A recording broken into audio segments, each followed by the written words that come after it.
Bonjour Déborah, Bonjour François. merci d'avoir accepté de passer ce petit moment ensemble. C'est un Ça me plaisir. fait vraiment plaisir. Depuis qu'on s'est rencontrés il y a quelques années pour Homeward Bound, hein, et cette expédition en Antarctique, eh bien, tu as développé Earthship Sisters. Ouais. Et je voulais savoir un peu qu'est-ce qui t'a animé à vouloir développer cette association, ce programme. C'est une longue histoire, je dirais. C'est un peu l'aboutissement de toute une réflexion sur comment protéger l'environnement. Donc, depuis toute petite, je sais que c'est ma vocation de chercher des solutions pour faire en sorte que la protection de l'environnement soit une priorité pour tout le monde et que ça soit suffisamment rapide pour pallier à la destruction de l'environnement en parallèle, qui est quand même une urgence aujourd'hui. Et donc, ma première idée la plus directe, ça a été de me spécialiser en sciences. J'ai un doctorat en écologie des populations. Donc j'étudiais des données démographiques pour voir comment les populations d'animaux, et notamment les albatros, se cassent la gueule. Et pourquoi elles se cassent la gueule. Donc changement climatique, pêche industrielle, je mettais tout ça dans le modèle. Et après, pouvoir donner des conseils aux organismes de protection de la nature. Donc j'ai fait ça pendant 8 ans. Et jusqu'au jour où je me suis rendu compte que c'était trop lent pour faire avancer le système et qu'au final le système a été rempli de problèmes liés à l'humain et qu'en plus les solutions, elles n'étaient pas scientifiques à mes yeux, elles étaient plutôt politiques. En tout cas pour les albatros qui meurent énormément à cause de la bycatch, donc c'est-à-dire que les pêcheurs à la pêche au thon notamment attrapent des oiseaux à la place d'attraper des thons. Et donc il y a beaucoup de mortalité comme ça qui est très grave pour la démographie. Et donc forte de ce constat, un peu décontenancée vu l'énergie que j'avais mis pour arriver dans cette carrière, je me suis recentrée. J'ai eu mon premier enfant aussi, ça m'a bien aidé à me recentrer. Et j'ai postulé un programme de leadership pour les femmes scientifiques, un truc international hyper puissant qui m'a mis une grosse tarte dans la tête. Et du coup, je me suis posé plein de questions. J'ai découvert le développement personnel. Et ça veut dire quoi quand tu dis le développement personnel, c'est-à-dire que quand on a... Donc le but, c'était de proposer une formation en leadership à des femmes scientifiques collectives pour qu'on se rende compte de notre pouvoir pour changer le monde. Ça, c'était le but de la formation. Wow, ambitieux. Et j'étais la seule française, on était 80 femmes de 16 pays différents. On est parti pendant 1 mois en Antarctique sur un bateau pour travailler ça. Et c'était très, très puissant. Et donc, ce que j'ai réalisé, c'est que j'ai appris à me connaître, en fait. J'ai appris à connaître pourquoi j'étais comme j'étais, quelles étaient mes forces, mes faiblesses, comment les utiliser au mieux pour déjà comprendre le monde et ses problématiques, m'ouvrir la tête, que pas tout le monde avait le même point de vue sur ces problématiques, et ensuite essayer de trouver des solutions collectives, puisque de toute façon, aujourd'hui, c'est tellement complexe ce qu'on a à faire que c'est forcément collectif.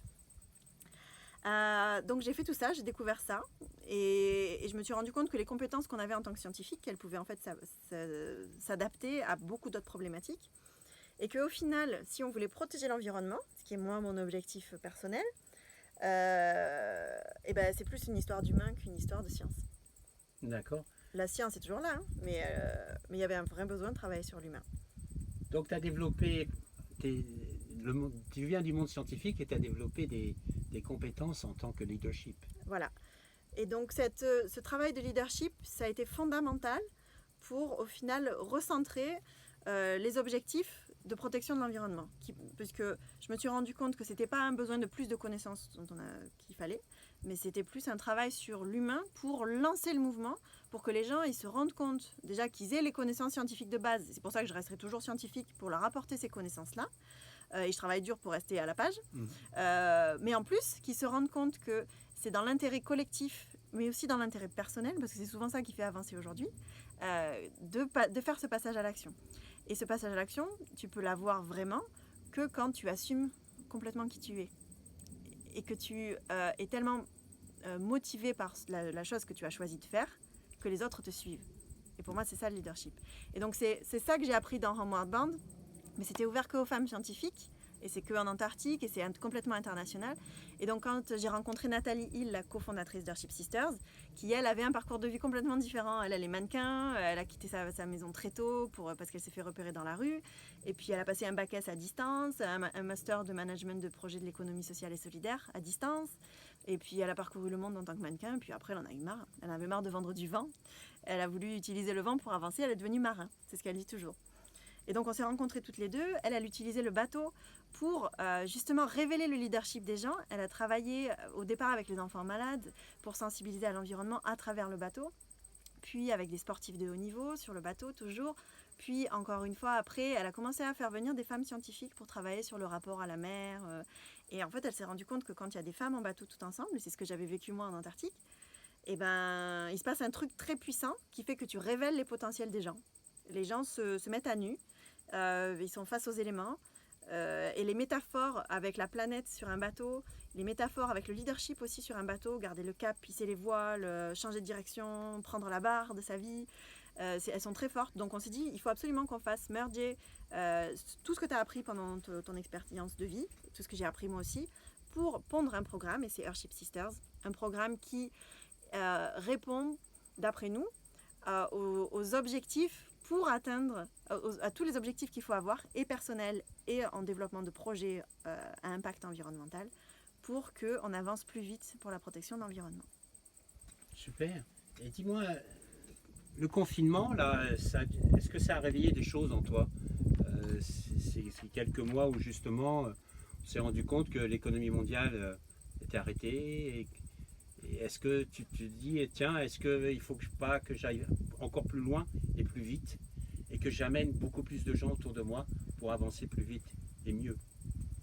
Le confinement n'a rien changé à ma façon de voir le monde.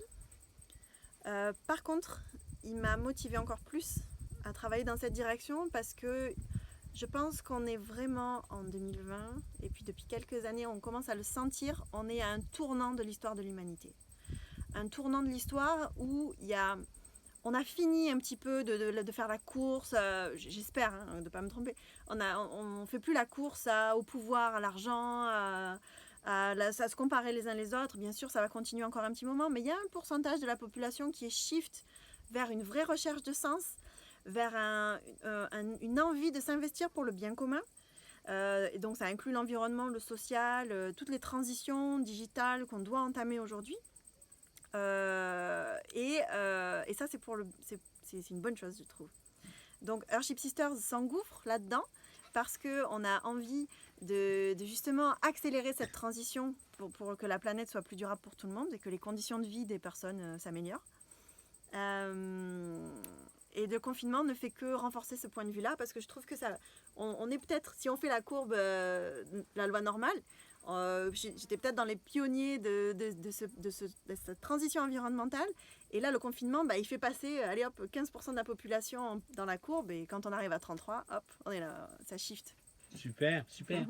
Dis-moi, dans ton expérience et tes expéditions en Antarctique, tu m'avais raconté que tu avais servi de guide touristique, je crois, sur des expéditions. Le monde du tourisme aujourd'hui, c'est 8% plus ou moins d'émissions de carbone dans le monde. Ça augmente de 15% chaque année. Et l'industrie du tourisme a été extrêmement touchée par ce confinement. Est-ce qu'il y a des choses que tu aimerais partager en disant, tiens, si j'étais dirigeant d'une entreprise dans le tourisme aujourd'hui, est-ce que tu pourrais nous donner quelques petits conseils de ton expérience? C'est pas ma place de donner des conseils aux gens. Par contre, je travaille un petit peu dans l'industrie du tourisme maintenant. Je retourne en Antarctique assez régulièrement pour faire guide conférencière naturaliste. Donc je conduis les zodiacs de personnes. Je les fais débarquer sur des plages où il y a plein de manchots, au milieu des icebergs en Antarctique. On suit les baleines à bosse pour les voir dans un total respect. Et moi, voilà ce que j'ai à dire à cette industrie-là. Et c'est ce que fait l'industrie pour laquelle je travaille, la compagnie pour laquelle je travaille. Je trouve qu'ils essayent de faire les choses intelligemment, c'est-à-dire de proposer des services qui sont complètement très proches de l'environnement, Et donc d'apporter cette quête de sens aux gens. Ils les mettent face aux éléments. Et quand ils sont face aux éléments et qu'il y a une équipe de guides aussi qualifiée, on est toujours une douzaine de guides avec des gens mais hyper qualifiés, hyper compétents pour passer cette passion qu'ils ont, mais aussi les menaces qu'il y a sur l'environnement. Et c'est là que c'est intéressant, que je trouve que quand justement on amène les touristes en Antarctique, ils sont complètement ébahis de ce qu'ils voient. Et nous, les guides, on les laisse un petit peu profiter. Et au bout d'un moment, bim, on leur dit ce qui se passe. On dit, voilà, tu vois, tous les spots vous voyez, tous les spots les nids, là, les points noirs et blancs que vous voyez là-bas, c'est une colonie de manchots qui a disparu. Et donc, d'après vous, ils sont allés où, les manchots? Ben, ils sont morts. Ils ont migré plus au sud, mais au bout d'un moment, ils ne pourront pas aller plus au sud. Il n'y a pas plus au sud. Donc, et les gens, ils disent, mais pourquoi? Et on leur explique. En fait, tout ce que vous faites dans les pays du Nord, ça a un impact qui se mesure ici. Alors oui, c'est beau, hein, vous partez en voyage ici, c'est magnifique. Hein. Bah, dans quelques années, ça n'existera plus, si vous ne changez rien. Et c'est justement cette proximité avec la nature, le fait qu'il soit dans un espace qui est complètement fou, cette force de la nature qui ouvre l'esprit et qui permet de parler de solutions à la protection de l'environnement. Et ça passe par le leadership. Ça passe par le changement de soi et de l'acceptation de qui on est, de pourquoi on fait ça et de comment il faut faire pour être une personne meilleure. Super, super. Donc pour un hôtelier, par exemple, c'est d'aller au-delà de ses services habituels, qui est de l'hébergement, de la restauration, du spa, etc. Et de peut-être s'impliquer un peu plus dans son territoire et de voir quelles sont les problématiques de son territoire et comment il peut s'impliquer et offrir et préserver ce territoire qui est la richesse, non? Complètement. Je trouve que pendant que les gens sont en vacances, que ce soit des toutes petites vacances ou des grandes vacances, que ce soit loin de la maison, proche de la maison, il y a une fenêtre d'ouverture d'esprit qui est à prendre pour faire passer des messages qui répondent à la recherche de sens intérieur des gens. Et si on n'utilise pas ça, c'est dommage. Super. Bah écoute, merci beaucoup Déborah. Merci François. Je te souhaite bonne continuation avec ce projet Of Ship Sisters. Bonne continuation toi aussi. Et puis à très bientôt. Merci.